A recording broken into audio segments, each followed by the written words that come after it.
sa lugar na ito. Nandiyan po pa kayo mga kapatid. Glory to God. Nagbilin pa na dalhin yung mga writing materials niya sa mga books na babasahin. Hallelujah! Kailangan din ng mga pastor ang tulong, ang pagbisita, ang pananalangin at encouragement ng iba. Lalo na kung nagagaling sa inyo na mga members ng ating church.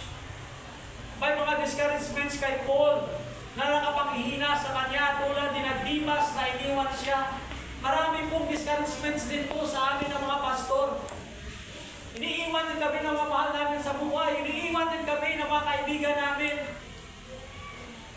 Kailangan namin din yung encouragement na nagagaling sa inyo. Glory to God. Kailangan ni Paul ng encouragement kagaya ng galing kina Dimas na nagaling po sa iba dahil sa pag-iwan po sa kanya ng ibang mga tagasunod niya. Dahil po sa ginawa ni Alexander sa kanya na naging salbahe sa kanya. Mabasa po natin sa verse 14. Meron din sumalbahe po kay Apostol Paul. Ganun din naman sa mga pastor, marami rin po sumasalbahe sa amin. Kaya kailangan din namin yung pag-unawa nyo at tulungan at encouragement nyo. Nung trial na niya, feeling niya, iniwan na siya ng lahat. Pero encouraging naman sina Luke at Mark at sinamahan siya sa ministry. Amen? Pagod sa paglilingkod at pagpalaganap ng gospel, dahil pangako ng Diyos, meron siyang gantimpala para sa iyo. Kanya si Amen. Samahan man siya o iwanan ng mga tao. Samahan man ako, iwanan ng mga tao. Wala sa tao po ang confidence ko. Wala sa tao ang confidence po natin lahat.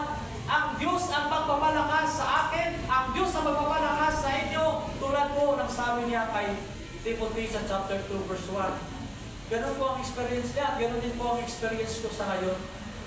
But the Lord stood by me and strengthened me so that through me the message might be fully proclaimed and all the Gentiles might hear it. So I was rescued from the lion's mouth. The Lord will rescue me from every evil deed and bring me safely into His heavenly kingdom. To Him be the glory forever and ever. Amen. According to 2 Timothy chapter 4, verse 17 to 18. Paulit-ulit po niya naranasan ang pagliligtas ng Diyos. Ganon din po tayo mga kapatid. Paulit-ulit din po natin naranasan ang tulong ng Panginoon. Pero si Amen. Amen. Ilang beses ka na ba na tinulungan ng Diyos? Hindi na mabilang. Paulit-ulit. Paulit-ulit at hindi mo naging unfaithful si Lord sa iyo. Pero ang tanong sa atin, nanatili ba tayong faithful kay Lord? Nanatili ba tayong faithful sa Kanya? Kumpiyansa si Apostol Paul na hindi siya bibiguin ng Diyos. Ito rin po ang kumpiyansa po natin lahat. Hindi tayo bibiguin ng Diyos. Can you say Amen? Amen. Glory to God. Kahit binigo na siya ng maraming mga tao na inaasahan niya noon, walang anumang pagdurusa, walang anumang gawa ng kaaway, walang anumang kasalanan ang magiging successful na ibagsak siya. God's enduring faithfulness is our hope for our own enduring faithfulness. Palapakan po natin ang Panginoon. Purihin yung Panginoon. We will persevere in faith because of God's persevering grace.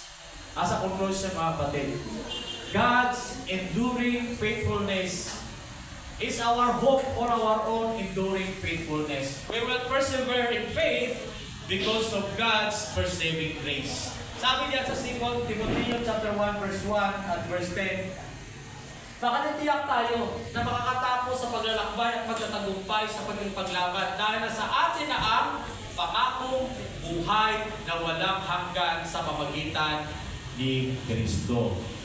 Hindi pinangako po ng Diyos mga kapatid na magiging maginhawa po ang buhay mo kung magiging faithful ka lang sa preaching of the gospel o sa paglilingkod sa Kanya. Hindi pinangako ng Diyos na yayaman ka kung magpapatuloy ka na maging faithful. Maaaring mas mahirapan ka, iwanan ka ng mga kaibigan mo, ng pamilya mo, walang paniwala sa preaching mo, pagsabihan ka ng masasakit na salita at lalong maghirap ka. Pero sa lahat ng yan, ipinangako ng Diyos